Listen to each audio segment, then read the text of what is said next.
Hello friends, welcome to Kunjal's kitchen.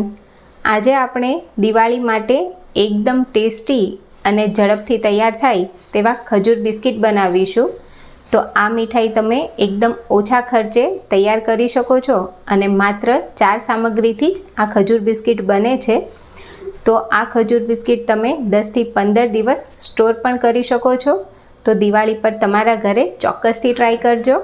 તો જો તમને મારી રેસીપી ગમતી હોય તો વિડીયોને છેલ્લે સુધી જોઈ એક લાઈક કરજો અને ચેનલને હજુ સુધી સબસ્ક્રાઈબ ના કરી હોય તો પ્લીઝ ચેનલને સબસ્ક્રાઈબ કરી દેજો। તો ખજૂર બિસ્કિટ બનાવવા માટે અહીં મેં ખજૂર લીધી છે।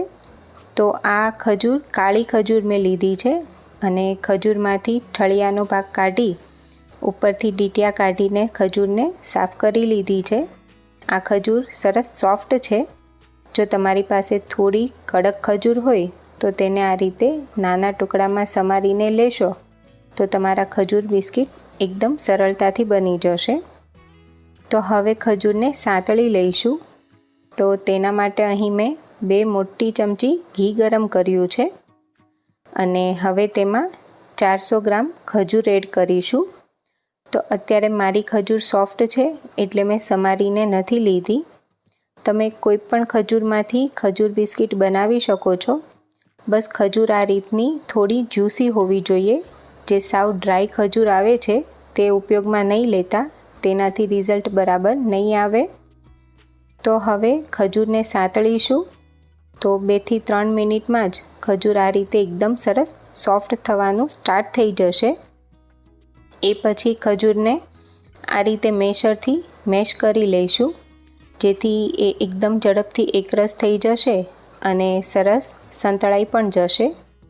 તો ખજૂર એકવાર આ રીતે મેશ થઈ જાય એ પછી તેને એકાદ મિનિટ સાંતળી લઈશું અને અત્યારે જોઈ શકાય છે કે પેન છોડી દીધું છે ખજૂરના મિશ્રણને, એટલે ગેસ બંધ કરી ખજૂરનું થોડું મિશ્રણ આપણે આ રીતે અલગ કાઢીશું અને તેને ઠંડુ કરી લઈશું। એ ઠંડુ થાય એ પછી ચેક કરવાનું। તો આ રીતે બોલ વાળી જોવાનો। તો અત્યારે જોઈ શકાય છે કે હાથમાં મિશ્રણ બિલકુલ ચોંટી નથી રહ્યું અને એકદમ સરળતાથી બોલ વળી રહ્યો છે। જો તમારું મિશ્રણ આ રીતનું ના હોય તો એકાદ મિનિટ હજુ વધારે કૂક કરીને આ રીતનું મિશ્રણ કરી લેવાનું છે અને એ પછી આ ખજૂરના મિશ્રણને થોડું ઠંડુ કરી લઈશું અને આ મિશ્રણ થોડું હૂંફાળું હોય ત્યારે જ તેના પર 5 ચમચી જેટલું ઘી લઈશું અને ઘીથી ખજૂરનું મિશ્રણ કોટ કરી લઈશું। આવું કરવાથી તેના પર એકદમ સરસ શાઇન આવી જશે અને ખજૂરનું મિશ્રણ હાથમાં ચોંટશે પણ નહીં।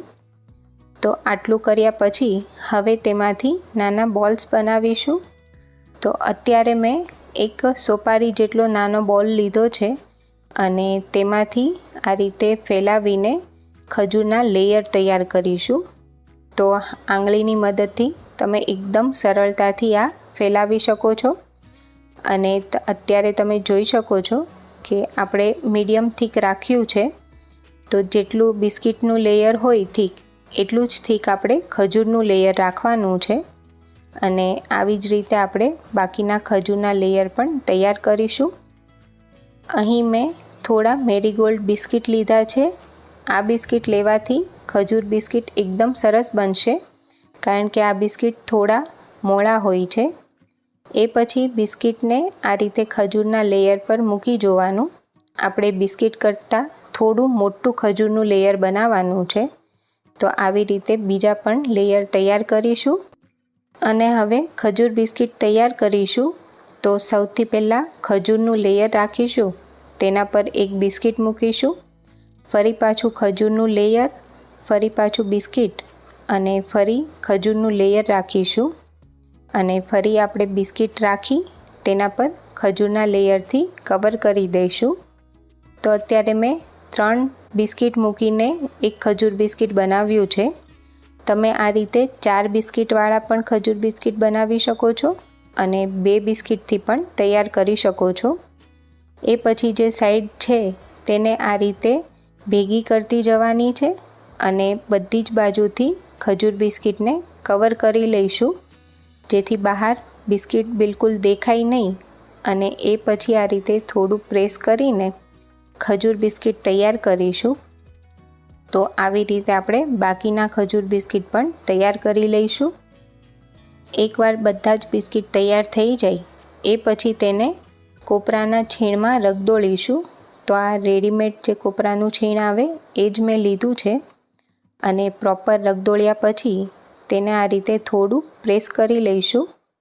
તો કોપરાના છીણથી લુક પણ સરસ આવશે અને ખજૂર બિસ્કિટનો ટેસ્ટ પણ એકદમ સરસ આવે છે. તો તૈયાર થયેલા ખજૂર બિસ્કિટને કટ કરી લઈશું. તો તમે આ રીતે 2 ટુકડા કરી શકો છો, અથવા તો ખજૂર બિસ્કિટના 4 ટુકડા પણ કરી શકાય છે. તો તૈયાર છે એકદમ ટેસ્ટી એવી મીઠાઈ, જે ખૂબ ઓછા સમયમાં ઓછા ખર્ચમાં એકદમ ઝડપથી તૈયાર થઈ જાય છે.